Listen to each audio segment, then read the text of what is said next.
Hola, ¿qué tal? En este vídeo vamos a continuar con el siguiente tutorial de este curso para principiantes. Para más información, echa un vistazo al vídeo de presentación. Vamos con el siguiente tutorial que se llama ¿Cómo se hace un final para el juego? Dice que dura unos 45 minutos, yo posiblemente tarde el doble o casi el triple porque siempre me paro mucho a explicar las cosas. Echámosle un vistazo al resumen. El siguiente paso para desarrollar el paseo encantado de John Lemon es crear un final para el juego. Con esto podrás crear una experiencia completa para los jugadores y también podrás sentirte más seguro al escribir código. En este tutorial, tú vas a usar las herramientas de la interfaz de usuario UI para crear una pantalla para el final del juego. Crear un desencadenante, trigger, para el final del juego, game ending. Escribir un script personalizado para el final del juego. Vamos a ver el punto número 1. A ver cuántos tiene. Pues tiene 14. Bueno, 13 en total. 1. ¿Cómo se configura la interfaz de usuario o UI? Ya has hecho mucho de lo que se requiere para configurar el personaje, el entorno y la cámara para tu juego. Ahora necesitas crear un final, de tal manera que el juego realmente termine cuando John Lemon escapa de la casa. Una vez que hayas hecho esto, estarás listo para popular tu juego con enemigos y hacer algunas mejoras finales. Antes de que empieces a crear cualquier cosa, es importante que sepas lo que estás tratando de lograr. Cuando John Lemon llega a la salida, el juego debería disiparse y cerrarse, pero necesitas tener cuidado con esto. Cerrar en el editor de Unity y cerrar en la generación final del juego son cosas muy diferentes. Ahora veremos a qué se refiere con esta explicación, que yo no me ha quedado muy clara. Primero necesitas que el juego comience a disiparse. Para hacerlo, vas a usar el sistema de interfaz de usuario de Unity o el UI System. Vamos a ver qué significa disiparse, que el juego se disipe. Ahora, depende de lo que hagamos y qué ocurra, pues ya sabremos qué querrán decir con que el juego comience a disiparse. En la ventana jerarquía, hacemos clic en el botón crear, el que aparece un símbolo de un más. Vamos a la categoría UI y seleccionamos imagen. Una imagen de interfaz de usuario puede estirarse a través de toda la pantalla del jugador y su opacidad puede cambiar para crear o cambiarse para crear un efecto de desvanecimiento. Ah, vale, ya sé a lo que se refiere. Es como un fundido a negro, pasar de fundido a negro a que se vea el juego o de estar viendo la pantalla del juego a que la imagen se funda a negro. Vamos a crear esa imagen de la categoría UI. O con el botón aquí más, UI, o aquí en el botón derecho, UI Image. Vemos que se crea un objeto Canvas, un objeto hijo llamado Image dentro de Canvas y a la misma altura que el Canvas un objeto llamado Event System. Esto tiene que estar para que los eventos, los clics y todo eso que hagamos con el ratón o teclado lleguen esos eventos a los controles que podamos añadir en la interfaz de usuario. Vale, hemos creado la imagen. Esto va a agregar algunos GameObjects nuevos a tu escena. Ya los hemos visto. Todo aquí. En la ventana Scene, haz clic en el botón 2D en la barra superior para habilitar el modo 2D. Esto te va a permitir ver los nuevos GameObjects de manera adecuada. Entonces, activamos en la pestaña Scene el modo 2D. Vale. ¿Qué más? En la jerarquía, selecciona el GameObject Canvas y coloca tu cursor sobre la escena y pulsa F. Vale, que seleccionemos Canvas, pongamos el ratón aquí encima y pulsemos F. También podríamos haberle hecho doble clic aquí al objeto Canvas. Y aquí tenemos nuestro Canvas que representa lo que es la interfaz de usuario que se va a poner en la pantalla. Realmente representa ahora mismo una pantalla.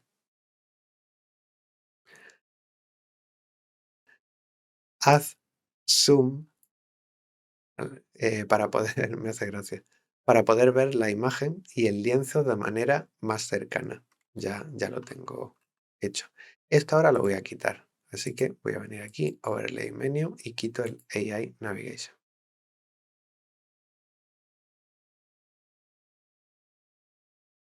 Vale, puedes usar la rueda de desplazamiento en tu ratón o pulsar ALT, hacer clic derecho y arrastrar, que es usando la rueda, adelante atrás, o manteniendo ALT y el botón derecho y movemos el ratón hacia arriba o hacia abajo, o hacia derecha o izquierda. En la jerarquía selecciona el Game Object Event System. Vamos a seleccionarlo. Este Game Object tiene componentes anexados que trabajan juntos para permitir que cualquier elemento de la interfaz de usuario en la pantalla interactúe con la entrada del usuario, como he dicho, tanto con ratón como con teclado, gamepad, etc. Sin embargo, en tu juego, el jugador no necesita interactuar con la interfaz de usuario. Pues mira, una cosa que nos ahorramos. Como no vamos a hacer botones que el usuario tenga que hacer clic o menús que el usuario tenga que navegar con el teclado, pues podemos borrar este objeto. Así que botón derecho y delete. Vale, borrado. Si en algún momento lo quisiéramos volver a poner, pues igual, botón derecho, UI y por aquí tendremos el Event System y se volverá a crear. Luego vas a usar los dos Game Objects que quedan, Canvas, que es el lienzo, e Image, que es la imagen, para crear el efecto de desvanecimiento. ¿Cómo se configura el lienzo o Canvas? La jerarquía, cámbiale el nombre a Canvas, bueno, sí, al objeto Canvas y ponle Fader Canvas. Para el Canvas vamos a llamarlo hundido y lo traducimos más o menos al español. En el inspector, échales un vistazo a los componentes anexados al Fader Canvas. Bueno, vamos a verlo aquí que se verá mejor. Canvas y tenemos un Rect Transform. Aquí fijaos que ya no tenemos el transform normal de los objetos 3D, de los Game Objects. Tenemos un Rect Transform especial que tiene más información. Tenemos un componente Canvas, un componente Canvas Scaler y un componente Graphic Raycaster. Que supongo que este componente también lo podemos eliminar si quisiéramos. Deberías tomar en cuenta que su componente transform, como he dicho, es diferente a los que ya has visto. Los Game Objects, que son parte del sistema de la interfaz de usuario o UI, necesitan tener mejor control de su posición. Por lo tanto, tienen un componente Rect Transform. Un lienzo que está en la raíz de una jerarquía de interfaz de usuario. Las configuraciones del Rect Transform son de tipo lectura, es decir, como está en el principal, está al mismo nivel que todos los objetos de la escena, pues aparece solo de lectura, no podemos cambiarlo. Pero ya los objetos de la interfaz de usuario que coloquemos como hijos, ya veis si los podemos cambiar. El que no se puede cambiar es el del canvas, que será el padre, ya que la posición de este canvas se va a controlar a través de creo que es de estos componentes. Claro, si decimos que este canvas ocupe toda la pantalla, pues automáticamente aquí se tendrán que poner los valores dependiendo del tamaño de la pantalla en donde se esté ejecutando. Por eso va de forma automática. Ahora supongo que se configurará. 3. Los componentes Canvas controlan cómo los elementos que pertenecen a ese lienzo se reproducen. Esta reproducción se controla principalmente desde las configuraciones de Render Mode, modo de reproducción o modo de renderizado. Tienes tres modos posibles. Screen Pa- a ver si lo digo bien. Screen Space, Overlay, eh, y aquí lo traducen, en el cual el lienzo llena la pantalla y todos los elementos de la interfaz de usuario se reproducen o se renderizan encima de todo lo demás. Es decir, toda la interfaz de usuario que pongamos en este área acabará colocada encima de todo nuestro mundo 3D, encima de lo que se ve aquí de la cámara. Luego también está el modo Screen Space Camera, en el cual el lienzo llena la pantalla, pero se reproduce o se renderiza para una cámara en concreto y está sujeto a cierta distancia de la cámara. Este es el que menos se suele utilizar. Y luego está World Space, que lo que hace es que convierte eh, este canvas, lo convierte en un objeto 3D cualquiera y lo podemos posicionar, rotar, escalar como cualquier otro objeto. Necesitas estirar una imagen a lo largo de la pantalla y hacer que se reproduzca encima de todo lo demás. Esto significa que el modo por defecto de reproducción o de renderizado, Screen Space Overlay, es la mejor opción para ti. Así que aquí en Render Mode dejamos Screen Space Overlay. Vale. A mí me gusta también cambiar en Canvas Scaler, en vez de Constant Pixel Size, digo que escale con el tamaño de la pantalla. Y aquí pondría una resolución de referencia. Por ejemplo, si quiero, a ver, aquí me viene. Si quiero una de 16:9, pues pondría aquí una resolución 16:9, que supongo que es, por ejemplo, la que estoy usando ahora en este monitor. Por ejemplo, voy a... este está aquí. Solo para recordar, 1920 por 1080. 1920 por 1080. Nos volvemos a Sin y ya tenemos un 16:9. Y junto con Scale Size with Screen Size, aquí ponemos la resolución de referencia y aquí pongo vale, el Match Width or Height y aquí lo muevo completamente hacia la derecha, en 1, para que nuestra interfaz de usuario se escale cuando la vista eh, también se escale en vertical. Fijaos aquí que el juego, si yo escalo la vista game, fijaos, por la parte de los laterales ganamos información y perdemos información. Lo que está fijo siempre es en altura, ya que este punto, esta pared y este sombrero por aquí siempre van a estar. Esto quiere decir que esta imagen se está escalando bueno, que mantiene siempre en vertical. De esta forma, con esta configuración conseguimos que si nosotros tenemos, a ver, voy a apartar esto aquí, por ejemplo, ¿no? En un lado. Y yo ahora selecciono, ¿veis? El canvas que toma siempre el tamaño de la pantalla en la que se esté renderizando. Por eso tiene todo esto así, que no lo podemos modificar a mano porque se modifica automáticamente. Y lo que quería decir, que poniendo Scale with Screen Size, poniendo aquí una resolución de referencia, solo em, una resolución que vaya a ser la más común de vuestro juego. Y luego aquí pongáis Match Width or Height y pongáis en Height para que mantenga la altura. Conseguimos que, por ejemplo, voy a seleccionar la imagen y ahora aquí, mm, seleccionando, por ejemplo, bueno, puedo hacer clic aquí en medio y moverla. Si yo pusiera aquí justo el cuadrado en la cabeza, pues aún rescalando, cambiando el tamaño de la pantalla, ¿veis?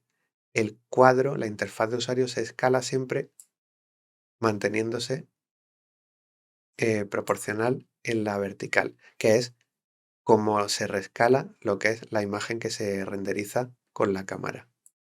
Y así me gusta más porque luego no hay ningún problema a la hora de hacer lo que es la interfaz y que ésta se adapte bien a las pantallas. Bueno, vamos a seguir, que si no, hago que este tutorial dure un montón. Vale, hemos marcado Screen Space Overlay en el canvas llamado fundido, para que este canvas se dibuje justo encima de lo que renderice la cámara. Ah, mira, esto también, lo mismo que he hecho, vaya. El próximo componente dentro de GameObject, Fader Canvas, en nuestro caso GameObject fundido, es el Canvas Scaler, herramienta para poner el lienzo a escala. Este se usa como una manera muy fácil de controlar el tamaño relativo de los componentes de la interfaz de usuario. Cuando se muestran en pantallas de tamaños distintos, se estirará la imagen a lo largo de toda la pantalla. De esa manera, tú no tendrás que preocuparte de poner la escala con respecto al tamaño de la pantalla. Haz clic en el icono con el engranaje en la parte superior derecha del componente Canvas Scaler para abrir el menú de contexto y selecciona Remove. En este caso, lo quitan. Nosotros no lo vamos a quitar porque prefiero que esté. Así que no le vamos a hacer caso a esta parte. El componente final dentro del GameObject que hemos hecho del, ¿cómo se llama? Fundido, es el Graphic Recaster. Esto se usa para detectar eventos en la interfaz de usuario como los clics. Va a determinar sobre qué elemento de la interfaz de usuario se hizo clic y enviará el evento a ese elemento para que el componente adecuado pueda reaccionar. El jugador no interactuará con la interfaz de usuario en tu juego, así que no necesitas este componente. Como he dicho, este lo podríamos eliminar. Y como dice que lo eliminemos, pues vamos a eliminarlo. Este sí, porque sé que no nos va a servir. Pero el Canvas Scaler eh, lo vamos a dejar así. Y marcamos el paso como completado. 3. ¿Cómo se estira una imagen? El paso siguiente es cómo se estira la imagen a lo largo de la pantalla. En la jerarquía seleccionamos el GameObject Image, que tenemos aquí. Lo que voy a hacer va a ser poner uno encima de otro. Esto lo voy a hacer más pequeño y más o menos lo que pasa es que queda muy. Voy a dejar la escena como estaba, esto así, y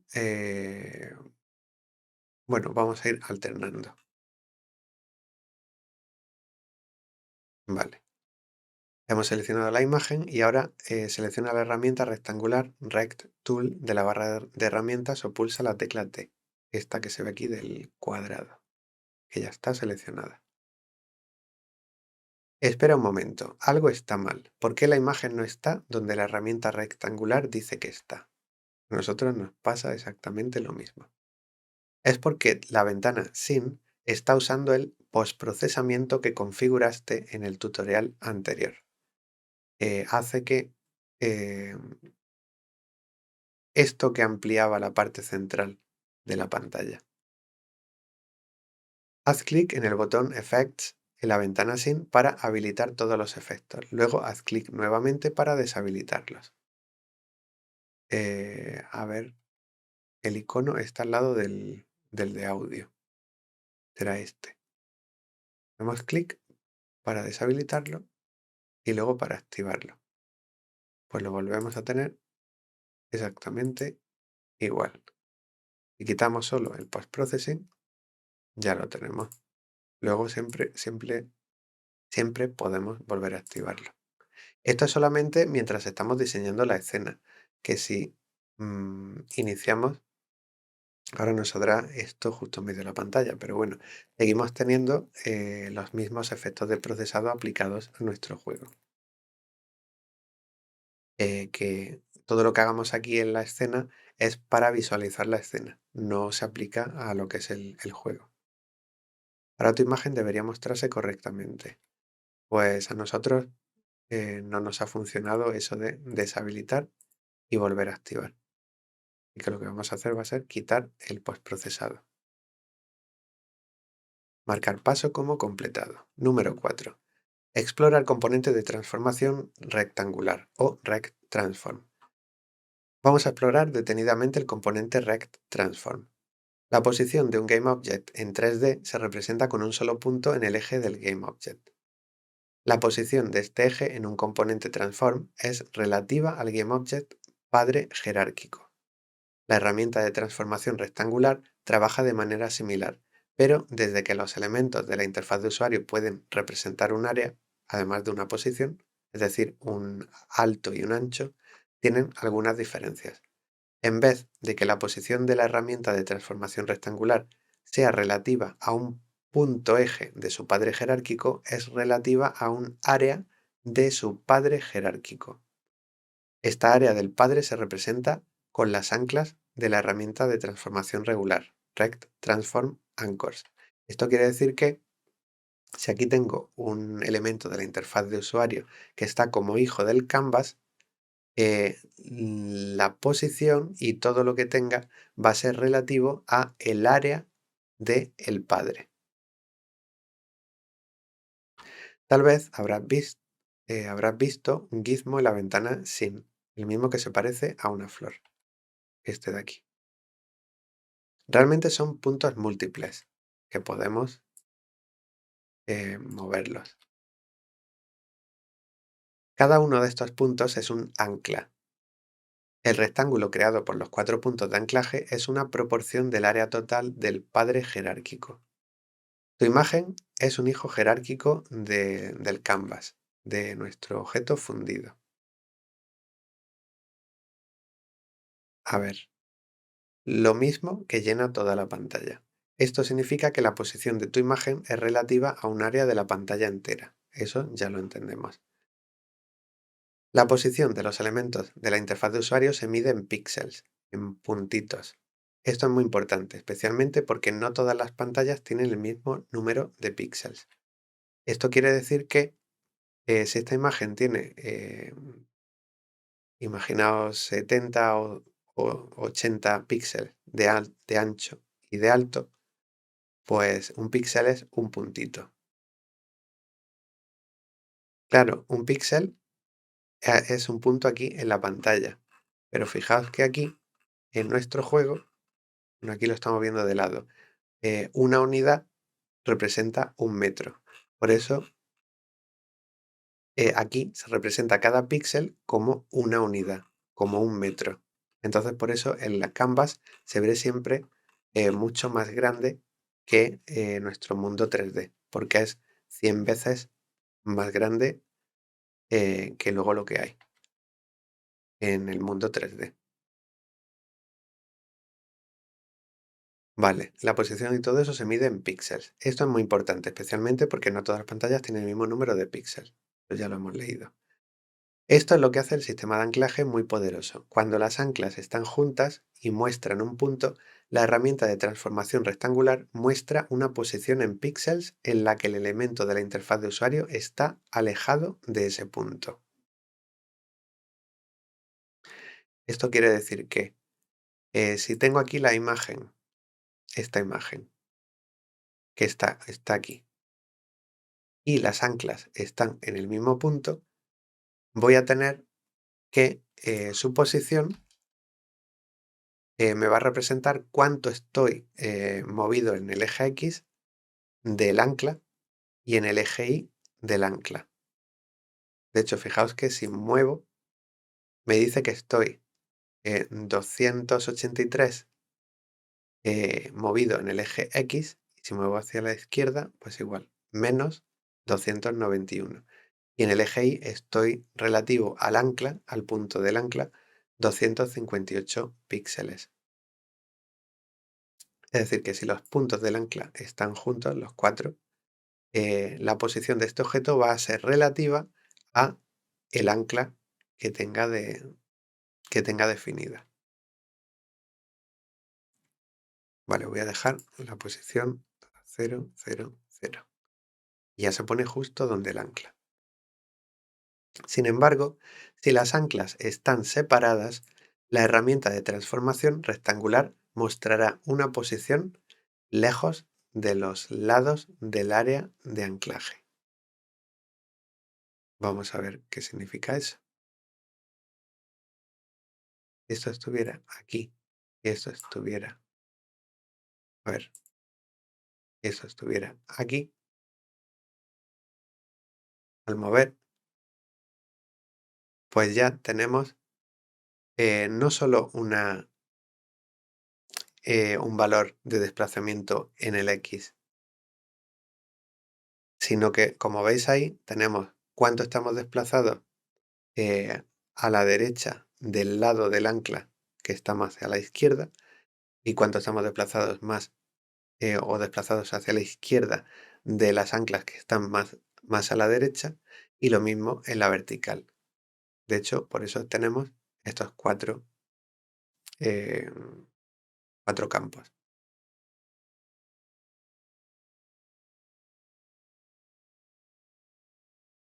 Cambiándolos, pues cambiamos hasta incluso el tamaño de nuestro objeto, como acabáis de ver. Y voy a deshacer control Z hasta que tenga las anclas juntas y el objeto en el centro. De todas formas, eso prácticamente no lo vamos a utilizar, así que si no queda muy claro, no os preocupéis.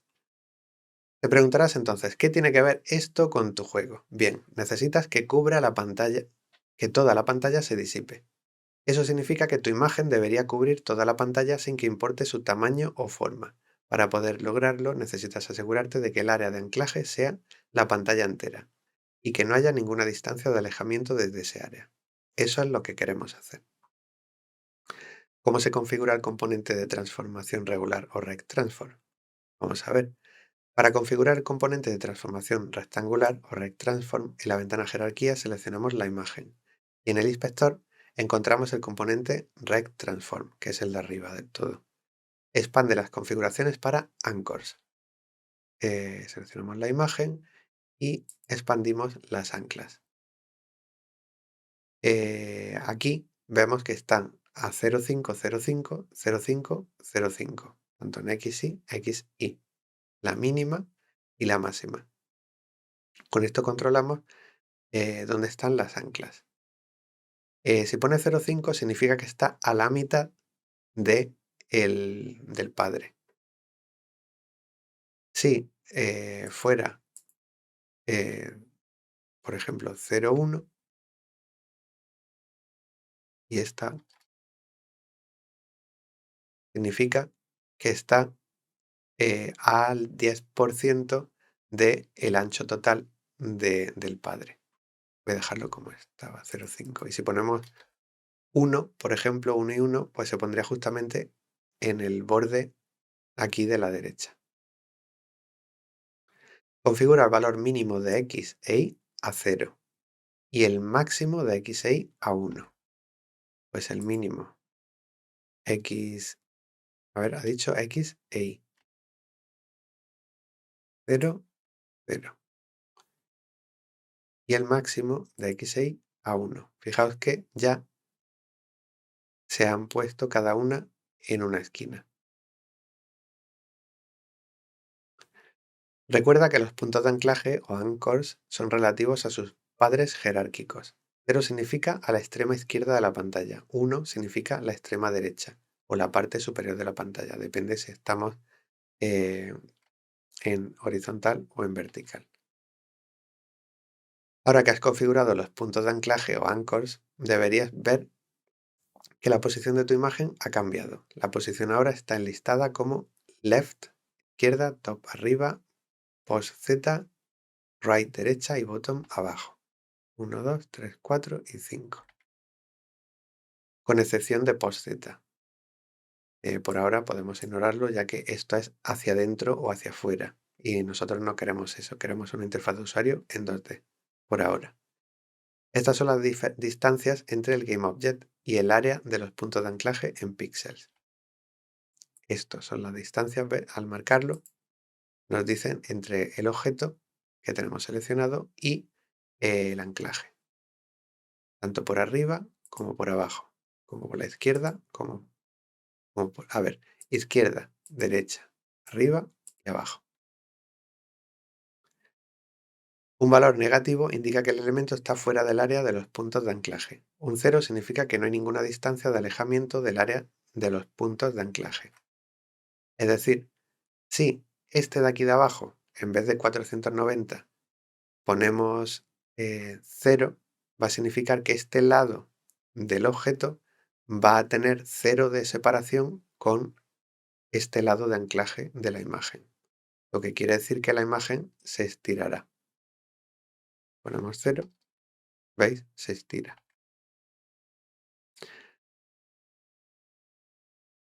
Bueno, esto nos va a liar mucho más, así que no lo vamos a hacer. Y aquí pues se hace lo que hemos visto. Y haciendo a 0, se ha estirado hacia abajo, pues con el de la derecha a 0 se estira a la derecha, con el de la izquierda se estira a la izquierda y con 0 de separación entre el lado de nuestro objeto y el anclaje hacia arriba, pues se queda en 0. La imagen ahora está distribuida a lo largo de la pantalla. Lo bueno que tiene esto es que ahora la imagen siempre va a tener el tamaño que tenga la pantalla.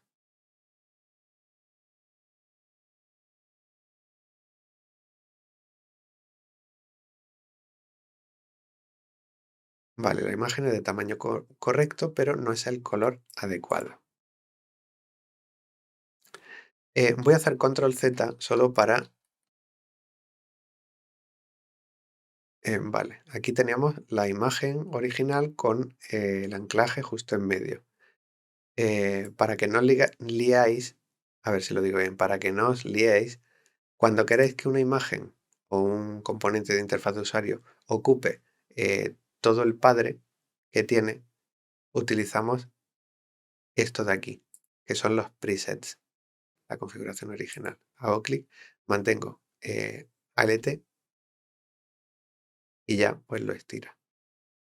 Que queremos estirar solo en vertical y que se pegue a la izquierda, o en vertical y que quede centrado, o en vertical y que quede a la derecha, o que se mueva a la derecha abajo, que se mueva a la derecha, que se mueva y se quede pegado arriba, arriba en el centro, arriba a la izquierda, o justo en el centro.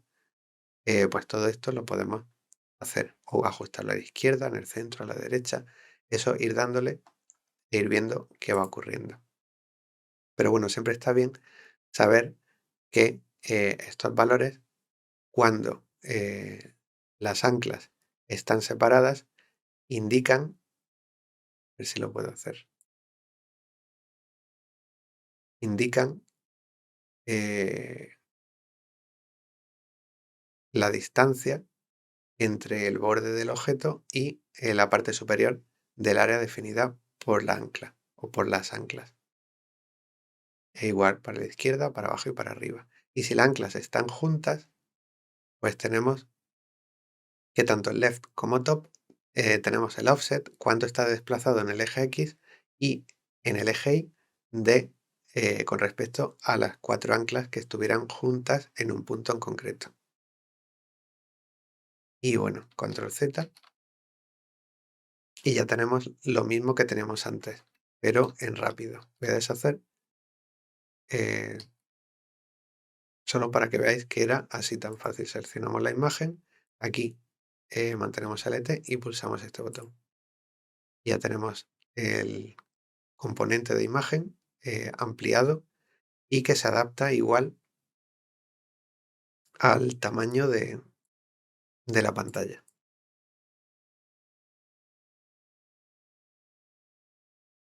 Vamos a seguir, que si no, tardamos un montón.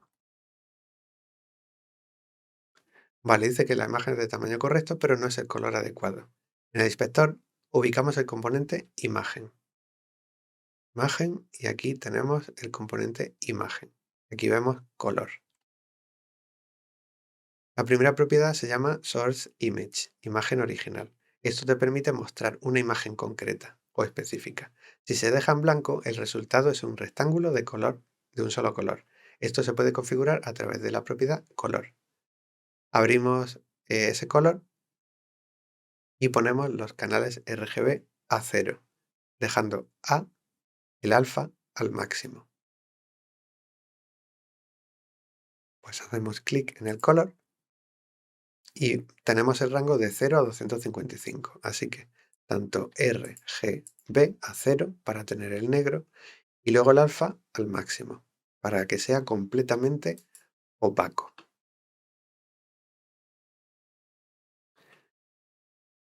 A es el cuarto canal que constituye el color alfa. El alfa de un color indica su nivel de transparencia.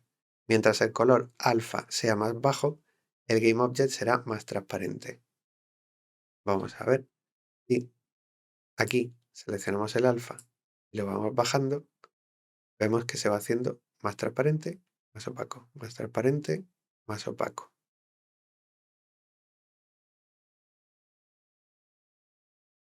Haz clic en algún otro lugar del editor para cerrar la ventana Color Picker. Ahora ya tienes la pantalla completamente oscura. Pues muy bien, ya la tenemos a oscuras. 6. ¿Cómo se añade una imagen para cuando se gana el juego? Ahora vas a agregar una foto para que se muestre encima de la pantalla negra. En la jerarquía, cámbiale el nombre a tu GameObject imagen actual y ponle, eh, vamos a ponerle, pero es la misma, Exit Image Banger. Pues entonces ponemos fondo de imagen de salida, ya que hemos puesto fundido en español, imagen, fondo, salida. Haz clic derecho a GameObject, verás que un menú conceptual aparecerá. Selecciona UI Image. Bueno, esto es para crear otra imagen dentro de la imagen. Entonces vamos a poner, vamos a cambiarle el nombre, eh, fondo oscuro. Botón derecho. A ver, primero me voy a quedar con el nombre, que es imagen de salida. Botón derecho, UI Image. Y lo vamos a llamar imagen de salida. Vamos a agregar una foto. En el inspector ubica el componente Image. Haz clic en el botón circular de selección para la propiedad Source Image en la casilla de diálogo y busca y selecciona la imagen con el nombre One. Así que con la imagen nueva que hemos creado, esta que se ve aquí, en el componente Image, en Source Image, accedemos a este círculo para acceder a una que se llama One, la W, que estará al final. A ver, voy a escribir One y hacemos clic. También podríamos haber ido a Assets, Unity Technologies, 3D Beginner Tutorial, Art, Textures, UI y One, esto que tenemos aquí. Art, Textures, UI y One. Y ese One lo arrastramos al Source Image, el componente de la imagen. Ahora hay configuraciones adicionales disponibles en el componente Image. Vas a necesitar estas configuraciones para solucionar un problema muy importante. La imagen se verá mejor si llena lo que más sea posible de la pantalla, pero necesita retener la proporción de aspecto correcta. Para solucionar este problema vamos a cambiar el tamaño del Rect Transform, al igual que lo hicimos con su padre jerárquico. Es decir, para que se expanda al padre completo. Como sabemos hacerlo más rápido, pues vamos a hacer clic aquí, LT pulsado y hacemos clic. Y automáticamente se ponen las anclas y se configura nuestra imagen para pillar todo el espacio posible. Y que podríamos haber hecho lo mismo a mano, moviendo cada ancla a la posición 0 o poniendo aquí en mínimo 0, 0 y en máximo 1, 1 y luego rellenar con ceros esto de aquí arriba, el left, top, right y bottom.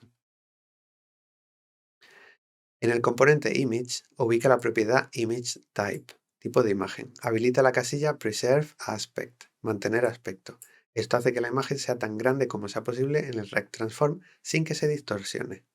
Entonces, con la imagen seleccionada, hacemos clic en Preserve Aspect y ya no se distorsiona y se estira todo lo máximo posible. Marcamos el paso como completado. ¿Cómo se agrega un componente grupo de lienzo o Canvas Group? Cuando queremos aplicar algún efecto o lo que sea a un conjunto de componentes, tenemos que crear un Canvas Group. No voy a explicar nada, mejor lo voy a leer por si acaso ahora yo lo explico y luego se ve que también lo explican aquí en el texto. Primero voy a leer el texto y luego si hace falta explicarlo más, pues lo explico más. Luego, consideremos cómo hacer que estos elementos de la interfaz de usuario se desvanezcan cuando quieras que lo hagan. Ya sabes que puedes ajustar el valor alfa de un componente image para hacer que se desvanezca, pero ahora hay dos imágenes. Necesitaríamos cambiar ambos colores en vez de cambiar el valor de uno solo de ellos. Hay un componente llamado Canvas Group que te ayudará a hacer que ese proceso sea más fácil, ya que el cambio que hagamos en el alfa de ese Canvas Group se aplicará a todos los componentes de interfaz de usuario que estén dentro de o que sean hijos de ese Canvas Group.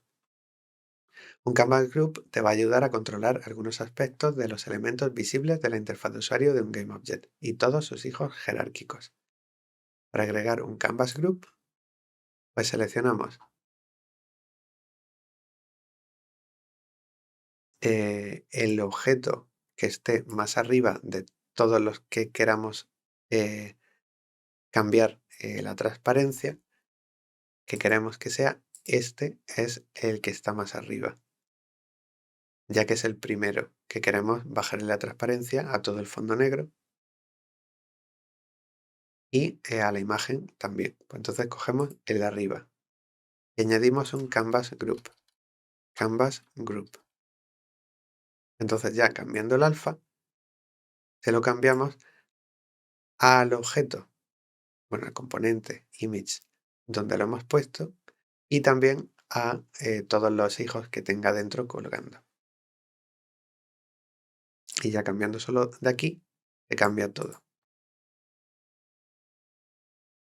Cambia la propiedad alfa a 0. Vale, supongo que esto será para que empiece el juego así, sin nada en la pantalla, y cuando nuestro jugador gane, se muestre, haciendo que el alfa pase de 0 a 1 y se vea pues así que aparece. Lo dejamos así a 0. Ahora que has terminado de hacer la interfaz de usuario o UI, vamos a poner la ventana Scene de regreso al primer nivel. Primero deshabilita el modo 2D o 2D Mode en la ventana Scene. Y también voy a guardar File Save. Quitamos el modo 2D y ahora fijaos. Esto lo hacemos fácil, por ejemplo, seleccionamos la cámara virtual que sabemos que está bien posicionada y nos vamos a GameObject y le decimos que alinee la vista con el objeto que tenemos seleccionado, que es la cámara virtual. Y ya volvemos a ver lo mismo que se está viendo en la cámara virtual. En la ventana Hierarchy, selecciona el GameObject John Lemon con tu cursor sobre la vista Sin y pulsa F para enfocar. Bueno, nosotros lo hemos hecho de esta otra forma. También podríamos haber hecho, como dice ahí, doble clic en John Lemon o seleccionarlo y con el ratón aquí encima pulsar la F y se hubiera centrado la vista en nuestro protagonista. La ventana Hierarchy colapsa el GameObject Fader Canvas.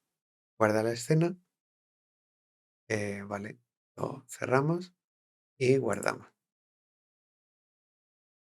Esto es mucho mejor. Ahora puedes ver el nivel nuevamente. Luego vas a necesitar una manera de desencadenar y controlar el desvanecimiento de la interfaz de usuario o UI. Marcamos paso como completado. 8. ¿Cómo se crea un desencadenante para el fin del juego? La computadora necesita una manera de reconocer que John Lemon ha salido de la casa embrujada, de tal manera que sepa cuándo cambia el valor de la propiedad alfa del Canvas Group, que sepa cuándo cambiarlo, una vez llegue el jugador a la meta.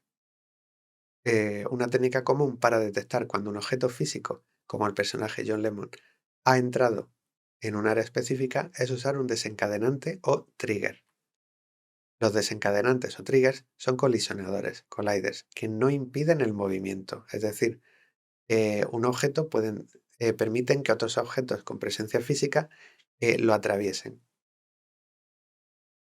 Y es lo que dice aquí. Al contrario, permiten que objetos físicos pasen a través suyo libremente, pero reportan el evento desencadenante para que otras acciones puedan ocurrir.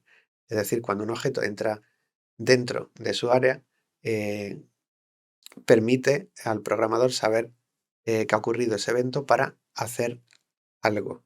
En este caso, nosotros queremos saber cuando el personaje entre dentro de ese trigger, queremos que se muestre la interfaz de usuario que oscurece la pantalla y muestra la imagen que pone que has ganado. Primero vamos a crear un desencadenante o trigger. En la ventana jerarquía hacemos clic en el menú Create y seleccionamos Create Empty y le ponemos Game Ending. Aquí vamos a hacer un batiburrillo de nombres. Vale, botón derecho, Create Empty y lo llamamos Game Ending. Nos aseguramos de que esté en el 000, si no, pues botón derecho y Reset en el Transform. Vale, configura la posición del Transform de Game Ending a 18, 1, 15. 18, 1, 15. Y si hacemos clic, iremos. Creo que me he salido por algún lado. Ahí está. 18, 1, 1.5. 1.5. Y ahora pulso la F. Vale, ahora sí nos aparece justo aquí. En cuanto venga por este pasillo y llegue aquí, queremos que termine el juego. Vale, nos sale en el mismo sitio en el que sale. Lo que sí, bueno, voy a dejarlo así que se vea. Y si no, es que me molesta. Overlay Menu, activo el AI Navigation, desactivo el Show Nav Mesh y vuelvo a ocultar el AI Navigation. Vale, mejor. Vale. Ahora necesitas agregar el desencadenante o trigger. En el inspector agrego un componente Box Collider. No agreguemos Box Collider 2D, ya que necesitamos el Box Collider 3D. Así que con el objeto Game Ending seleccionado, al component Box Collider, este de aquí arriba. Y ya nos aparece una caja en verde que nos indica el área de este collider. Habilita la casilla isTrigger. La activamos para que permita que otros objetos físicos puedan entrar, puedan atravesarlo, que es como si no estuviera. Pero que cualquier objeto que entre puede desencadenar una acción. Vale, luego necesitas cambiar el tamaño del desencadenante para que cubra la salida. Yolemon tendrá que entrar en ella para poder escapar. Hay dos maneras de lograrlo. Haz clic en el botón Edit Collider y cámbiale el tamaño del colisionador en forma de caja en la ventana Scene. O configura las propiedades centro y size manualmente. Vamos a intentar editar el desencadenante en la ventana Scene. Es decir, podemos pulsar aquí, Edit Collider, y veis que aquí tenemos unos puntos. Pues arrastrando estos puntos podemos configurarlo para que mida lo que nosotros queremos. Por ejemplo, aquí, esto que llegue justo aquí. Aunque no, si nos pasamos un poco de la pared tampoco pasa nada. Voy a pulsar F para que se centre y así con ALT y el izquierdo pueda moverme. La parte de abajo, que también llega al suelo, aunque me pase un poco por abajo no pasa nada. Y esto no creo que sea muy importante, pero vamos a hacer que llegue hasta la puerta. Y digo, no pasa nada porque en cuanto entre por aquí, ya saltará el aviso de que, mira, por aquí no he llegado a la pared. Por aquí ya llega, por aquí también. Bueno, aquí él dice de hacerlo de forma manual, que es pulsando el botón Edit Collider y usar el Center y el Size. Por ejemplo, aquí el Center, vamos a dejarlo tal cual en el tutorial. 0, 0, 0, que coincida con el centro del punto donde está el objeto. Y en tamaño vamos a poner el tamaño que pone aquí, 1, 1, 3,5. 1, 1, 3,5. Ya lo tenemos exactamente igual. Eh, a ver, esto tiene que llegar. Se queda muy arriba. A ver si dice algo. No dice nada. Pues lo vamos a bajar. En vez de i, un 1, vamos a poner, pero queda muy. Pues lo subimos. Y ya está.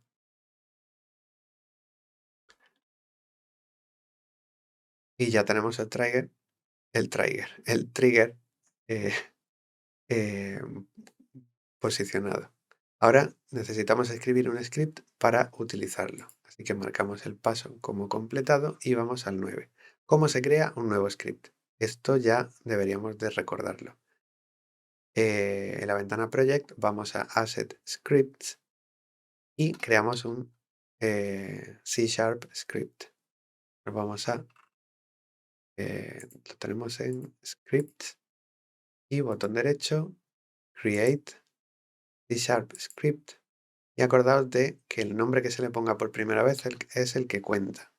Luego, si le cambias el nombre, tenéis que abrir el archivo y actualizar el nombre que venga después de la clase, después de class, para que coincida exactamente igual con el nombre del archivo. Pues mira, lo mismo dice aquí. Recuerda que el nombre del recurso asset debe ser exactamente igual al nombre de la clase que está dentro del script. Si cometes un error, borra el recurso y créalo nuevamente. Arrastra el recurso script en la ventana Project al GameObject GameEnding, en la ventana Jerarquía. Esto lo agregará como un componente. Seleccionamos el objeto y arrastramos GameEnding. Acordaos que también se podía haber añadido usando al component, escribiendo Game y seleccionando GameEnding. Pero bueno, ya está añadido en el objeto GameEngine. Engine no, GameEnding, que es el que le hemos puesto el Box Collider que hemos configurado. Ahora puedes empezar a editar el script para darle un poco de funcionalidad. Haz clic doble en el recurso Script para poder abrirlo y editarlo. Así que marcamos el paso como completado. Doble clic en Game Ending. Y tenemos exactamente lo mismo. Lo mismo que cuando creamos el componente Player Movement. 10. Comienza a escribir el script Game Ending o final del juego. Para empezar el script, elimina los métodos start y update y sus comentarios. Tu script limpio debería verse así.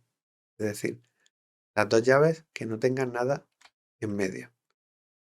Pues todo esto lo borro. Pensemos sobre la información que necesitas. Primero, necesitas que la pantalla se desvanezca en un periodo de tiempo específico. Debería ser una variable pública, una variable que contenga el tiempo que tardará en hacer esa transición a oscuro, de tal manera que puedas ajustarla desde el inspector. También debería permitir el ingreso de números decimales, por lo tanto necesita ser un dato de punto flotante o float. Un valor por defecto que tiene sentido para que el desvanecimiento ocurra es un segundo. Por lo tanto, vamos a configurar eso por defecto. Agrega la siguiente línea a tu script entre las llaves, que es donde se definen las variables. Variable pública, ya que queremos editarla desde, a ver, desde nuestro componente GameEnding, cuando guarde el archivo, aparecerá aquí. Float, que queremos guardar un valor decimal, aunque en este caso no estamos indicando decimales, pero bueno, es un 1. Y se llama fade duration. Y ya está, y termina con punto y coma. Luego necesitas especificar que el desvanecimiento debería ocurrir cuando el personaje del jugador choca con el desencadenante o trigger. Para asegurarte de que esto ocurra solo cuando John Lemon choque con el desencadenante, necesitarás una referencia a ese GameObject. Una vez más, esta debería ser una variable pública para ajustarla desde el inspector. Así que añadimos una variable de tipo GameObject. A ver, al quitar el punto y coma ya me lo ha hecho mal. Vale, tenemos una variable pública llamada player de tipo GameObject. Ahora tienes dos variables principales declaradas. Una de las tareas esenciales de esta clase es detectar el GameObject que controla el jugador. Luego vas a usar otro método especial para MonoBehaviors llamado onTriggerEnter, desencadenante al entrar. Agrega la definición del método siguiente debajo de la declaración de las variables. Esto es igual que el update o el fixed update o el start. Es un método que debe de llamarse así, que empiece con void, luego tenga la O mayúscula, la N minúscula, la T mayúscula, todo exactamente igual, onTriggerEnter, y que reciba de parámetro una variable de tipo collider. Aquí el nombre que le pongáis aquí, colisionador, el nombre de aquí da igual. Lo que importa es que la variable que se le pase, bueno, que se recibe es de este tipo. Voy a dejar como estaba en ODE. Este método, igual que tenemos el start, que se llama automáticamente cuando el GameObject en donde esté puesto este componente se inicie, o el update, que se llama para cada fotograma de cada componente que esté en un GameObject, pues este se va a llamar automáticamente cuando un collider que esté marcado como isTrigger dentro del mismo objeto detecte que otro objeto físico entra dentro de su área. Luego también funciona a la inversa. Es decir, si nuestro personaje es el que entra dentro mm, de este Box Collider, también se le llamará a los scripts que tenga el personaje, se llamará también a este método. Es decir, que se llaman tanto al objeto que detecta que un objeto entra como al objeto que entra. Creo recordar. Vale, pero bueno, aquí lo más esencial, lo más fácil de acordarse es que el objeto que define el área es eh, el que genera ese, ¿cómo lo han traducido aquí? Ese desencadenante. Y es el que va a llamar a este método. Y llama a ese método en todos los componentes que haya definidos junto con el Box Collider. Si tuviéramos aquí otro script de otro tipo y tuviera también su propio onTriggerEnter, también se llamaría en ese otro script. De forma que así todos los scripts que tengan este método, pues recibirían un aviso como diciendo, oye, que eh, el Box Collider ha detectado que un objeto ha entrado dentro de su trigger. Y bueno, con esto se define este método, que tiene que, es muy importante, ser exactamente igual que se ve aquí. Y que se llamará automáticamente cuando ocurra que otro objeto entre dentro del trigger que hemos definido en el collider. Para asegurarte de que el final solo se desencadena cuando John Lemon choca contra el Box Collider o colisionador, en forma de caja, agrega la siguiente sentencia condicional if al método onTriggerEnter entre las llaves. Y ahora lo explica. Vamos a escribirlo. Copio y pego dentro de las llaves. ¿Esto qué significa? Que la primera... bueno, voy a leer primero la explicación y luego, si hace falta añadir más, explico yo extra. Esto usa un operador nuevo llamado operador de equivalencia. Esto que se ve aquí. Se representa con dos iguales. Cuidado con poner un solo igual, que un solo igual significa asignar lo que hay a la izquierda a la variable de la derecha. En este caso son dos iguales que es para comparar. Y el resultado de comparar eh, es un tipo bool o BO o L, que es o verdadero o falso. Es decir, si lo que hay a la izquierda es igual a lo que hay a la derecha. Si son iguales, pues devolverá todo esto, equivaldrá a verdadero, y si no, equivaldrá a falso. Tanto true como verdadero o false si es falso. El código anterior está diciéndole a la computadora si el otro GameObject es igual que el jugador, pues entonces nos interesa desencadenar que ya ha llegado a la meta o ha llegado al final del juego. Other viene porque es un dato, una información que recibimos en la llamada de el onTriggerEnter. Aquí, en el parámetro, recibimos quién ha entrado. Entonces nosotros lo usamos para acceder, en este caso nos dice qué collider ha entrado. Vamos a revisar a nuestro personaje y vemos que tiene un Rigid Body y un Capsule Collider. Pues recibiremos la referencia a este componente de John Lemon. Aquí recibimos la referencia al componente Capsule Collider. Y accediendo al Collider, ya que Capsule Collider hereda o extiende de Collider. Así que por eso se puede guardar dentro de una variable Collider. Y accediendo a Other podemos acceder, a ver, punto. Claro, me está poniendo el GameObject en blanco. Ahora voy a guardar. Es que he visto raro porque cuando esto no se ha puesto gris es que algo está pasando. Así que voy a cerrar el Visual Studio y lo voy a abrir de nuevo. A ver si así se soluciona. Abro Game Engine. A ver si ahora cruzando los dedos de las manos y de los pies funciona. Muchas veces se le va la olla. Mira, sigue estando igual. Mm, el GameObject yo sé que está dentro de Unity Engine y lo estamos incluyendo, así que esto debería de detectarse.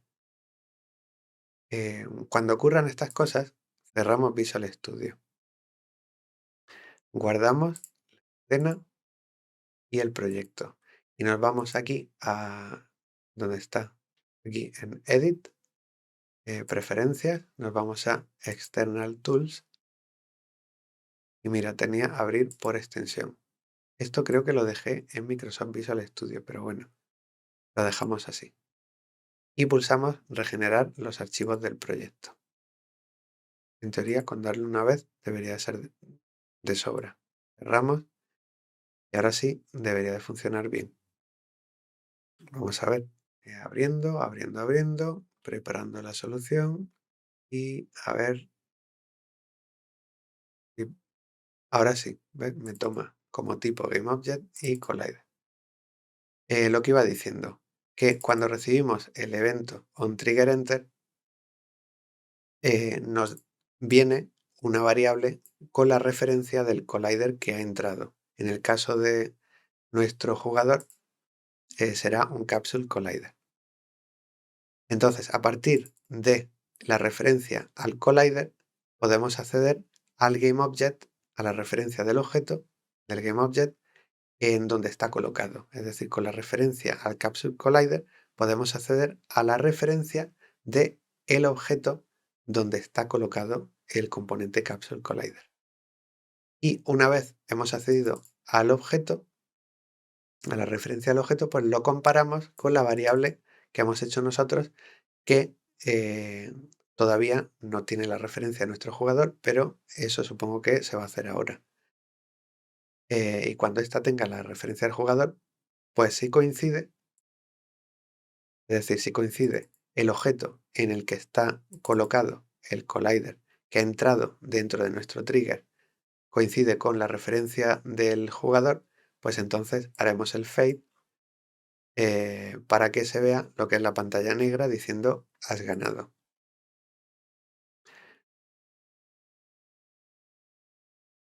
Eh, eh, eh, Vale, el código anterior está diciendo a la computadora si el otro GameObject colisionador, el que ha entrado en el desencadenante, es equivalente a nuestra referencia al GameObject John Lemon, entonces haz lo que sea que esté en el bloque del código. Aquí, a ver, que no nos mareemos. Aquí dentro tendremos que hacer que aparezca eh, este fundido que tenemos aquí, que aparezca esto. En este caso, como no estamos en la ventana Game, pues no lo vemos. Queremos que aparezca esto. Voy a dejar al 0, que es como estaba. Vale, estamos en Game Ending. Y bueno, seguimos. Revisamos el script. Vale, tenemos la duración del fade, la referencia al jugador, que es de tipo GameObject, el método que se va a llamar automáticamente cuando entre otro collider en nuestro trigger. Vamos a recibir aquí la referencia a ese componente collider que está entrando. Gracias a la referencia a ese componente collider accedemos al GameObject en el que está colocado y lo comparamos con la referencia que tenemos nosotros del jugador. Si es la misma, pues hacemos aquí el fade. Ahora veremos cómo se hace. Recuerda que en C# no importa en qué orden están declarados los métodos en una clase. Tal vez tú usaste un orden un poco diferente, pero no importa. Solo tenemos un método, así que no podemos tener otro orden, a no ser que las variables las pusiéramos debajo del método, que también se puede. 11. ¿Cómo se añade un método update? A mí es que no me gusta avanzar sin probar lo que estamos haciendo. Entonces, para asegurarnos de que esto funciona, voy a eh, usar un debug.log. Personaje ha entrado en el trigger. Y terminamos siempre con el punto y coma. Y guardamos. Vale, he guardado, me vengo aquí a Unity. Lo que voy a hacer va a ser poner a John Lemon, lo voy a mover para que esté, bueno, si no, mira, una forma fácil de mover un objeto es, por ejemplo, aquí tengo Game Ending. Voy a copiar todos los valores que hay aquí en el transform. Usando estos puntos, pulso copiar, en este caso, posición. Y ahora me vengo a John Lemon y en su transform hago clic en los tres puntos y doy pegar posición. Y ya me viene John Lemon a la posición. Eso sí, tendré que ajustarle la altura. Lo que sí, lo voy a mover un poco porque no quiero que aparezca directamente en el trigger. A ver, no está. A ver si puso play. Es que como tenemos la cámara también, a ver si se ve bien. Vale, sí. Entonces, en cuanto el personaje llegara al trigger, tendríamos que tener en la consola el mensaje de que el personaje ha llegado. Vamos a ver si sale. Hago clic aquí y no pasa nada. ¿Por qué no pasa nada? Eso es muy fácil. Vamos a revisar el componente GameEnding. Cuando comparamos el GameObject que contiene el collider, en este caso Capsule Collider, que ha entrado, se es igual que el jugador. Pero aquí en el jugador no le estamos diciendo quién es el GameObject del jugador. Así que eso lo podemos hacer desde aquí, desde el editor. ¿Veis? Tenemos player que no hay ninguno. Pues arrastramos John Lemon y ya sí tenemos. Significa que ahora cuando probemos va a aparecer el mensaje. Vamos a estar atentos aquí. ¿Veis? El personaje ha entrado en el trigger. Entonces aquí sería cuando activamos el que se vea el fundido. Lo has hecho. Entonces así es que hay que ir probando todo lo que se va haciendo poco a poco, porque si haces mucho, luego no sabes qué es lo que has hecho que está bien al 100%. Y pueden ser 1000 cosas, ya que si has tocado aquí, allá, aquí o allá, luego no sabes qué es lo que has hecho mal. Por eso, que es lo que no me gusta de este tutorial, es que hace un montón de cosas sin tan siquiera probarlas. Bueno, ya lo hemos probado. Vamos a seguir con el tutorial. A ver cuánto queda. Ya queda nada. ¿Cómo se añade un método update? Ahora necesitas agregar código para la sentencia condicional if, la cual comienza el desvanecimiento de la interfaz de usuario y luego cierra el juego cuando se termina. Actualmente hay un problema. Con trigger enter, desencadenar al entrar, solo se invoca una vez cuando los colisionadores se superponen por primera vez, que es decir, cuando entra la colisión. Necesitas algo que se invoque en cada fotograma para que puedas cambiar el alfa del canvas group gradualmente. Es decir, en un fotograma eh, se baje el valor, en otro fotograma se baja un poquito más, otro poquito más, así que a lo largo de un segundo se haya bajado al completo. Bajado, en este caso es subido, ya que estamos a 0 y queremos que llegue a 1. En el tercer tutorial usaste el método update, el cual se invoca en cada fotograma. Agrega un método update de la siguiente manera. Puedes escribirlo o encima o debajo, da exactamente igual. Que sea igual, que tenga void, la U mayúscula, el resto minúscula de update, los paréntesis, abrir llave y cerrar llave. Esto, lo que pongamos aquí, se va a ir ejecutando cada fotograma. Necesitas una manera de saber cuándo comenzar a desvanecer el Canvas Group. Desde que el Canvas Group debería estar desvaneciéndose o no, una variable tipo bool es la mejor opción para esto. Creamos una variable tipo bool. Bool es lógico, es decir, activado o desactivado. Activado implica verdadero y falso implica desactivado. Así que creamos la variable.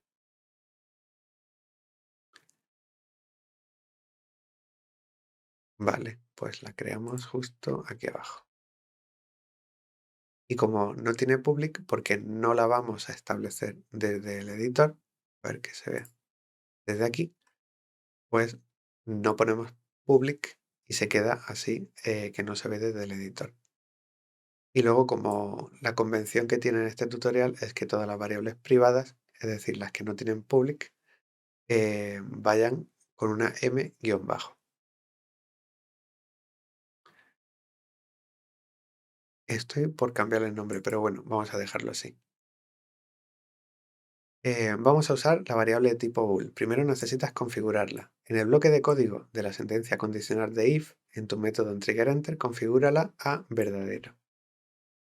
Por defecto, cuando las declaras, el valor, igual que el valor de un entero, si tú no le asignas nada, vale 0, pues las tipo lógicas de tipo bool, si no les dices nada, su valor por defecto es falso. Entonces, cuando entre en onTriggerEnter y coincida el objeto que está entrando con nuestro jugador, pues vamos a hacer que esta variable valga verdadero. Así que ponemos el nombre de la variable, usamos el operador de asignación con igual y ponemos verdadero.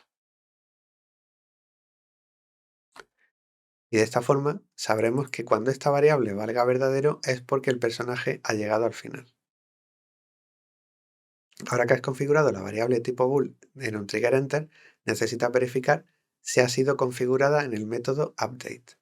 Así que añadimos pues otro if. Esto acordaos que se va a ejecutar una sola vez, cuando entre el jugador en el trigger. Y en cuanto entre, esta variable pasará de valer falso a valer verdadero. Si queréis verlo bien, pues en el update ponéis debug.log y ponéis el nombre de la variable. Y ahora, a la hora de... A ver, he guardado el script, que es muy importante. A la hora de ejecutar, tendremos falso, un montón de falsos, y cuando el personaje lo atraviese, entre, ya tendremos verdadero, true, porque ya la variable se ha cambiado a verdadero. Ahora lo que vamos a hacer va a ser, en el update, donde hemos puesto este debug.log, para cada vez que se ejecute el update, para cada fotograma, vamos a ver si esta variable es verdadero. Y si es verdadero, empezamos a hacer algo. Entonces, era así. Si la variable, en este caso ponen esto, es verdadero. Creo que lo han puesto así. No. Deberían de haberlo puesto, porque para principiantes es más cómodo eh, ser así de explícito. Que no tiene sentido, luego en cuanto llevéis unos meses programando, veréis que esto es una operación tonta, porque es lo mismo que poner esto así. Si el jugador está en la salida, que es lo mismo que decir si el jugador está en la salida es verdad, es igual que verdadero, exactamente lo mismo. Pero si os acostumbráis a que cuando queréis comprobar el valor de una variable lógica de tipo bool, si es verdadero, el ponerlo así directamente. Sí y el nombre de la variable. Si coincide que que es verdadero, se va a ejecutar el código que pongamos aquí dentro. Y vamos a aprovechar y ponemos el log aquí. Y vamos a poner aquí el personaje está en la salida. De forma que el update, en cuanto empecemos la escena, esto va a dar falso, porque es el valor que tiene por defecto. Entonces, al dar falso, un if, cuando lo que tiene entre paréntesis es falso, o equivale a falso, no va a ejecutar esto. Esto no se va a ejecutar. Entonces no hará nada. En el siguiente, ¿sigue siendo falso? Pues no hago nada. En el siguiente fotograma, ¿sigue siendo falso? No hago nada. Así hasta que el jugador entre y se ejecute el onTriggerEnter. Aquí se detecte que coincide el GameObject que está en el Capsule Collider que acaba de entrar, que coincide ese GameObject con el que hemos puesto nosotros como jugador. Y si coincide, pues le cambiamos el valor a la variable lógica a verdadero. Y ya, pues en el fotograma siguiente, cuando se vuelva a ejecutar el update, que se ejecuta una y otra vez en cada fotograma, este if ya aquí va a tener una variable que tiene verdadero. Y cuando un if tiene un valor verdadero, va a ejecutar lo que hay dentro. De forma que vamos a ver este mensaje por la consola. Eso sí, en cuanto vuelva a ejecutarse el update, se vuelve a comprobar. La variable va a seguir siendo verdadero y va a volver a salir el mensaje.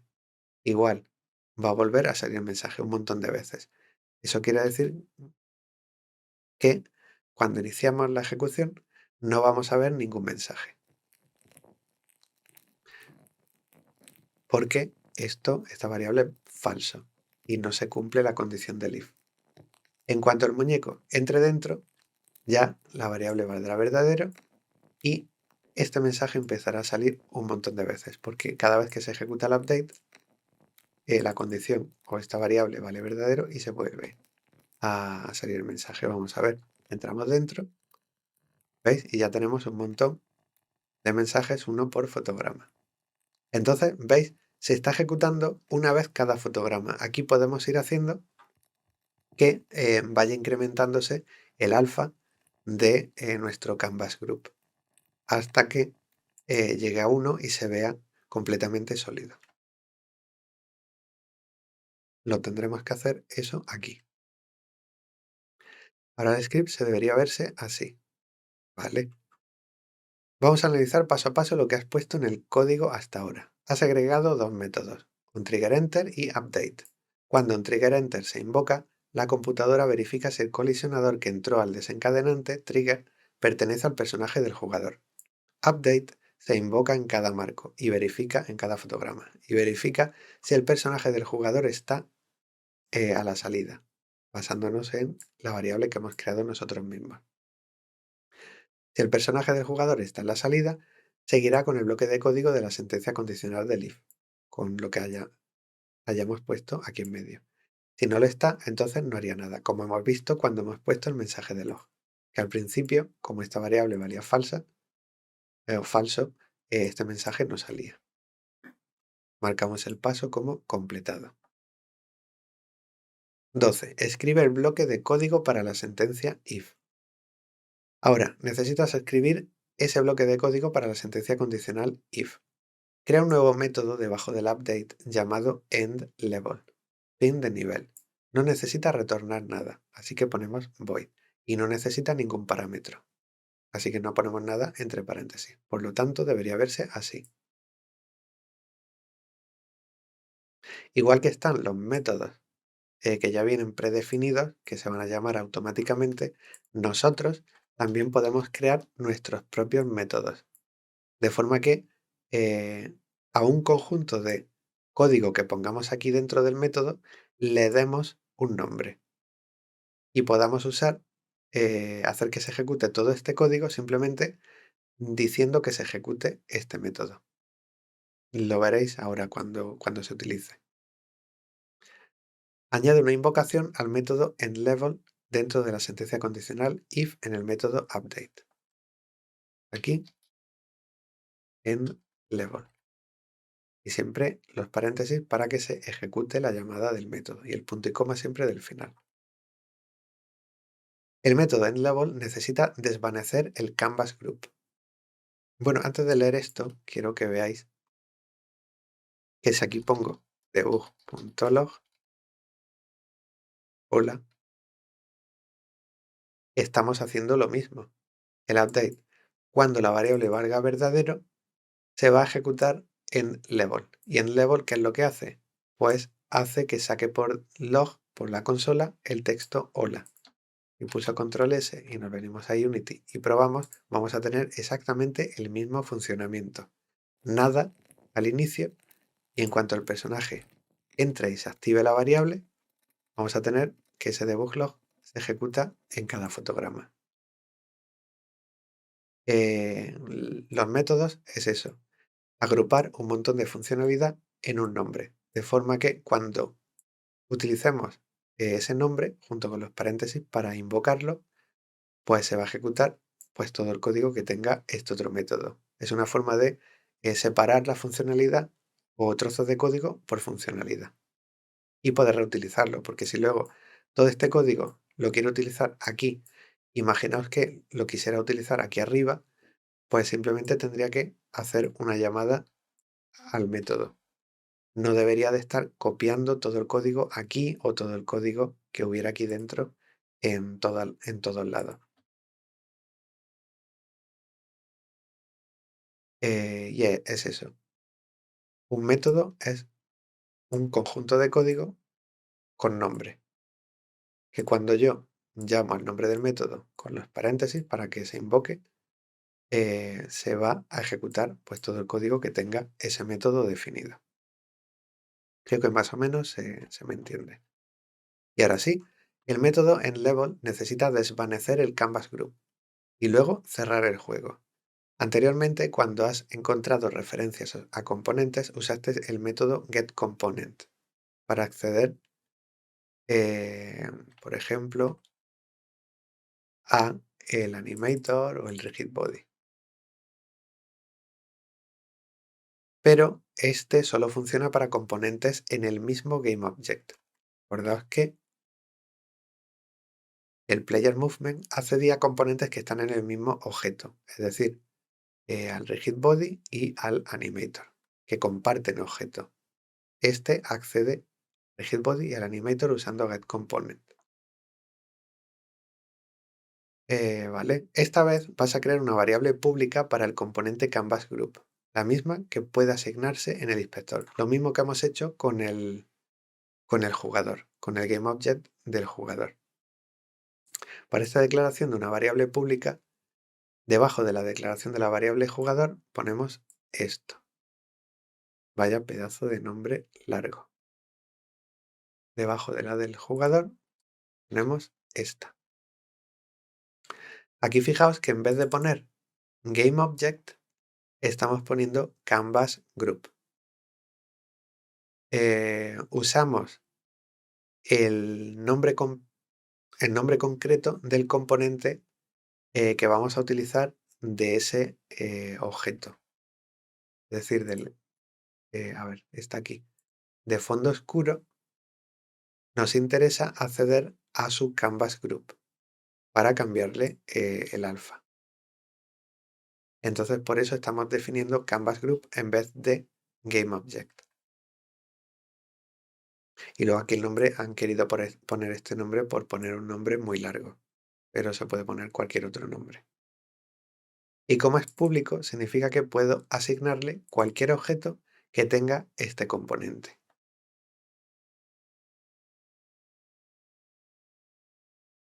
Y bueno, vamos a hacerlo. Vamos a fijarnos en GameEnding y ahora ya nos sale que esto requiere un objeto, un objeto que tenga un Canvas Group. Así que sabemos que es este, el de fondo oscuro, y lo arrastramos. Y ya lo tenemos. Aquí ya está la referencia en esta variable de este componente de aquí. Bueno, que me mareo un poco. Siguiente. Siguiente, que es otra cosa. También necesitas un cronómetro para asegurarte de que el jugador no termine antes de que el desvanecimiento haya ocurrido. Mientras estamos declarando variables, deberíamos considerar cualquier otra que podríamos necesitar. Agrega la siguiente declaración de variable debajo de la variable tipo bool. M, como es privada, pues M. M is player at exit. Vale, debajo de esa. Lo que estamos haciendo es una variable que guarda un valor con decimales de tiempo. Supongo que será para contar el tiempo que está pasando e ir acumulando todo ese tiempo para tener una especie de contador del tiempo que lleva pasado. Luego, el método endLevel necesita habilitar el cronómetro para que tome el tiempo. Tal vez recuerdes del script player movement que hay una manera de obtener la cantidad de tiempo que ha pasado desde el último fotograma. Usar time.deltaTime. De forma que, fijaos que sí, al temporizador le sumo time delta time, tendré lo que es un contador de tiempo. Y lo vamos a ver fácil aquí. Sí, aquí en endLevel pongo mtimer igual mtimer más time.deltaTime. ¿Esto qué quiere decir? Que lo que hay a la derecha se va a asignar a la izquierda. ¿Qué hay a la derecha? Pues el valor que tuviera actualmente en este fotograma mtimer más el tiempo que ha pasado en el último fotograma. Entonces, este tiempo incrementado lo guardamos en mtimer o mtimer. De forma que en cada fotograma que se vaya a ejecutar en level, el tiempo se incrementa pues lo que haya durado cada fotograma, el fotograma anterior. Y aquí tendremos acumulado el tiempo que va pasando. De hecho, en vez de sacar hola por consola, sacamos mtimer. Siempre que paso ahí Unity para probar, he pulsado control S para guardar. Ahora pulso play y fijaos que en cuanto el muñeco entre en el trigger, vamos a tener un contador que va desde 0 contando los segundos. 1, 2, 3, 4, etc. Porque vamos acumulando en cada fotograma el tiempo que ha pasado o que ha tardado en hacerse el fotograma anterior. Esto que se ve aquí, tan largo, tiene una forma más corta de hacerse, que es la siguiente, que es escribir Así, el nombre de una variable cuando le ponemos más igual y un valor significa que le estamos diciendo que le incremente este valor al valor que tenía. Podemos usar más igual para sumar, menos igual para restar, un asterisco igual para multiplicar, la barra de dividir igual para dividir o la barra de módulo usando el símbolo de porcentaje. Y bueno, aquí tenemos ya el contador de tiempo. Vamos a ver qué cosas salen aquí. Bueno, vamos a leerlo de repaso solo. Podrías configurar el cronómetro a que sea equivalente a sí mismo más el delta time. Sin embargo, hay una combinación rápida para decir exactamente lo mismo usando el operador de asignación más igual, que es lo que hemos visto. Agrega la siguiente línea de código a tu método endLevel, dentro de las llaves. Ya lo hemos hecho. Aquí el operador más igual dice que lo que sea que esté a la izquierda es igual a sí mismo más lo que está a la derecha. O lo mismo decir que se incremente esta cantidad. Es hora de configurar el alfa del Canvas Group. El valor alfa debería ser 0 cuando el cronómetro esté marcando 0 y 1 cuando el tiempo de fade duration se haya acabado. Para obtener este valor, puedes dividir el cronómetro por la duración. Agrega el siguiente código debajo de la línea del operador de asignación que acabas de añadir al método endLevel. Vamos a añadirlo y ahora vemos qué es lo que parece hacer. Esto lo voy a comentar. Aquí a ver, antes de eso vamos a leer, no dice ninguna explicación. Bueno, pues vamos a explicarlo. La variable que tiene la referencia al componente Canvas Group, la referencia a este componente, fijaos que este componente queremos cambiar su alfa, su valor alfa. Pues al acceder a la variable de ese componente, tenemos una propiedad que se llama alfa. Si ponemos punto, podemos acceder a las otras propiedades que tiene y a otros.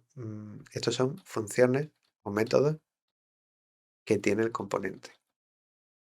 Estos son eh, propiedades y métodos. Bueno, tenemos un montón. A nosotros nos interesa el alfa. Y aquí tenemos el igual para asignar. Vamos a asignar lo que se genere a la derecha, se lo vamos a poner al valor alfa del Canvas Group. ¿Y qué hay a la derecha? Pues el temporizador que empezará valiendo 0. Bueno, realmente no empezará valiendo 0, como mínimo empezará valiendo time.deltaTime. Pero bueno, más o menos como 0. Y si dividimos 0 entre una duración que hemos puesto de un segundo, 0 entre 1, pues da 0. Si no hay nada para repartir entre una persona, pues toca a 0. Y luego ya este valor va a ir creciendo hasta que el temporizador valga lo mismo que la duración. Cuando esto llegue a 1, pues 1 entre 1 pues dará 1. Y eh, con esto lo que hacemos es que luego cuando el tiempo que haya pasado valga 2, pues 2 entre 1 pues vale a 2. Y ya estaríamos poniendo aquí en alfa un valor mayor de 1. Pero bueno, el componente no nos deja poner un valor mayor de 1. Así que creo que por eso no hay ningún problema porque una vez nos pasemos de tiempo, demos valores más grandes. A ver, ahora. Ahora las imágenes se desvanecerán cuando la imagen del juego y aparecerá la oscura con el ganaste. Cuando John Lemon llegue a la salida, pero todavía tienes que preparar algunas cosas antes de que termines. Pero bueno, antes no. Yo quiero ver que funciona. Y tal cual está todo esto ya hecho, ya tenemos asignado al jugador, al componente Canvas Group, y cuando el personaje entra se ejecuta el método. Aquí hemos probado que este contador de tiempo funciona y ahora necesitamos ver que esto en cada fotograma va dando de 0, 0,1, 0,2, 0,3 o lo que sea hasta que valga 1 y se va a ir asignando en cada fotograma al alfa. Entonces veremos al alfa ir de 0 a 1, es decir, veremos al alfa aparecer. Así que en cuanto entre, deberíamos de ver que nos aparece eh, la imagen que hemos hecho. Y aparece poco a poco. Si os fijáis aquí en el alfa, no sé si se verá el valor crecer de 0 a 1 o porque tarda mucho. Vamos a fijarnos aquí, en este valor. ¿Veis? Sí se ve. De 0 va incrementando hasta que llega a 1. De hecho, ahora mismo estaré intentando poner valores más altos de 1, pero como solo acepta 1, pues se queda con ese valor. Seguimos. Finalmente, el juego necesita cerrarse cuando el desvanecimiento haya terminado. El desvanecimiento terminará cuando el tiempo que marca el cronómetro sea más que el de la duración.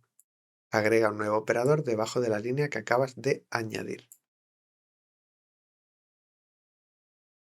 Vale, pues esto lo que hace Stave es que si el contador de tiempo es mayor que la duración del fade que hemos hecho, pues aquí tendremos que hacer que el juego termine. La llave de la derecha prueba. Vale, esto es el símbolo de mayor que si el tiempo que vamos acumulando ya es mayor que la duración del fade, pues entonces se ejecutará el código aquí y aquí tendremos que poner que salga del juego.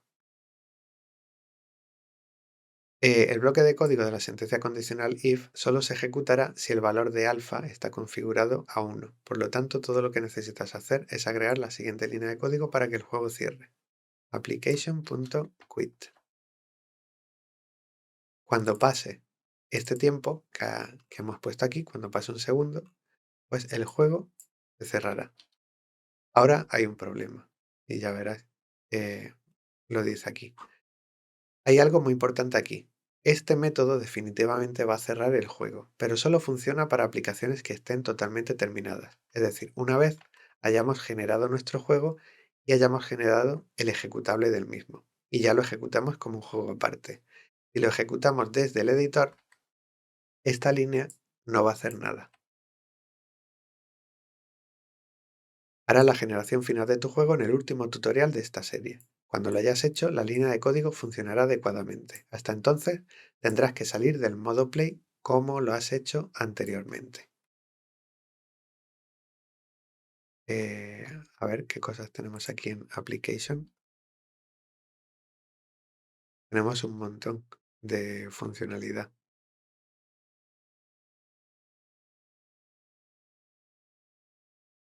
Pero bueno, ahí se queda. Hay una forma de hacer que se quite lo que es el modo Play y se detenga si estamos en el modo editor.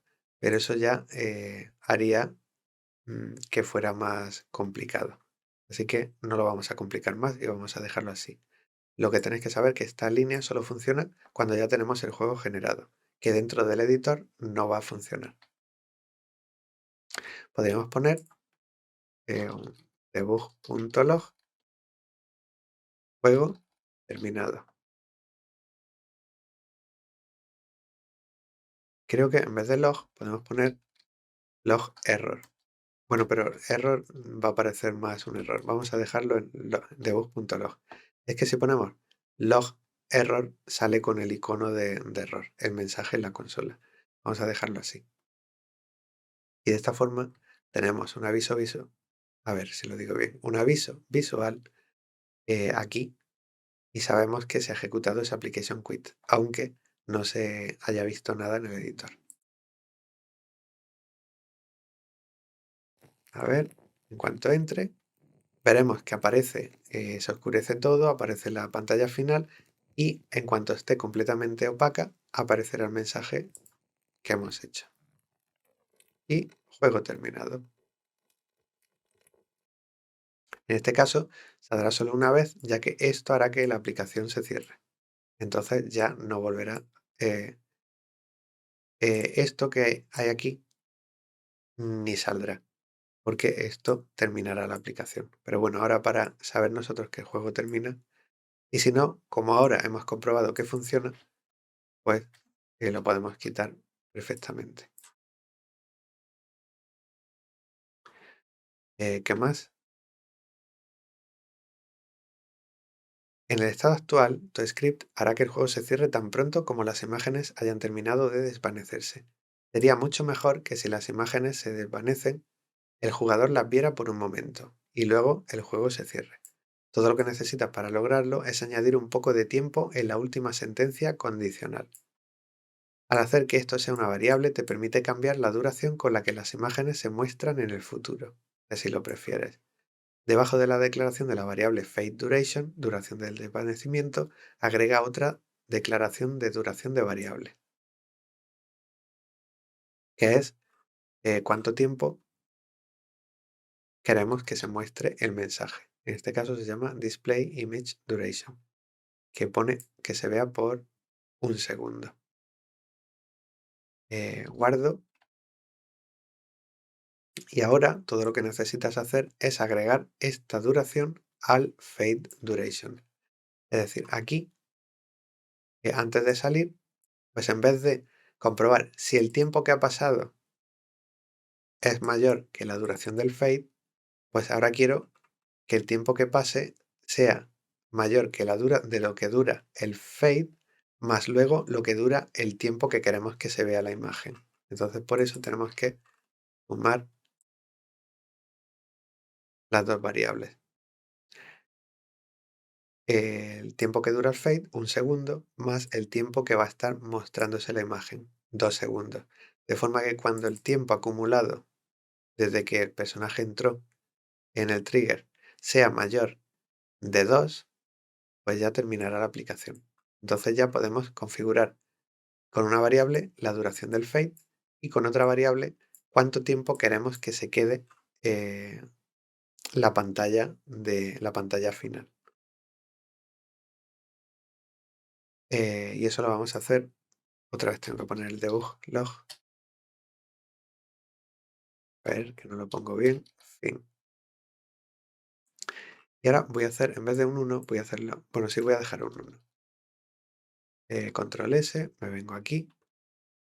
Game ending. Un 1 y aquí voy a poner un 5. De forma que el fade va a tardar un segundo y luego se va a esperar 5 segundos. A ver si funciona. Entro dentro, el fade un segundo, ahora 0, 1, 2, 3, 4 y 5. He contado muy rápido y ya tenemos el fin. Y bueno, con esto ya tenemos nuestro propio sistema para mostrar el mensaje de que el usuario ha llegado a la meta. Esto es todo. El script completo debería verse así. Pues lo hemos hecho bien, así que debería verse igual. Asegúrate de guardar tu script y luego regresa al editor de Unity.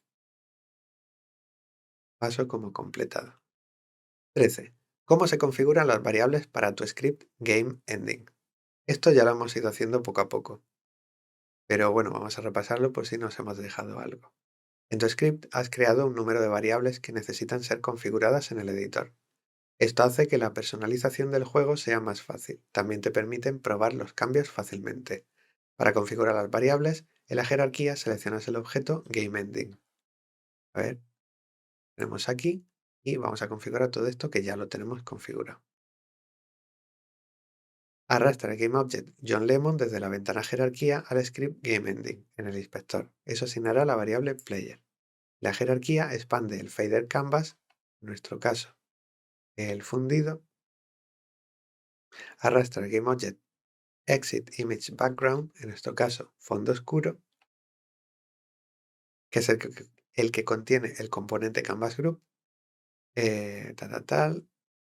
Unity encontrará automáticamente el componente correcto al que asignar la variable Exit Background Image Canvas Group y guarda la escena. claro, ya que el Fade Duration y Display Image Duration tienen por defecto el valor de 1. Vamos a guardar la escena y en este caso también voy a guardar usando Save Project. A ver, acabas de terminar de crear un final para tu juego. Ingresa al modo Play para probarlo. No te olvides de salir del modo Play cuando hayas terminado. El cierre automático no funcionará hasta que crees una generación final, bueno, hasta que generemos el ejecutable de nuestro juego y ya no se ejecute dentro de Unity. Y eso lo haremos en el último tutorial, que faltan 1, 2, 3 al cuarto. Marcar paso como completado. Resumen. En este tutorial creaste un sistema para terminar el juego. Para hacerlo, usaste las herramientas de la interfaz de usuario o UI, agregaste un desencadenante o trigger y escribiste otro script personalizado. Ahora tienes un juego que funciona, pero una casa tenebrosa no es nada sin seres macabros que la acosan. En el próximo tutorial crearás enemigos estáticos para popular tu juego. Que marcamos el paso como completado, me ha gustado mucho, enviar comentarios y cerrar. Y nada, pues como he dicho aquí, ya en el siguiente vamos a empezar a hacer a los enemigos o a los fantasmas.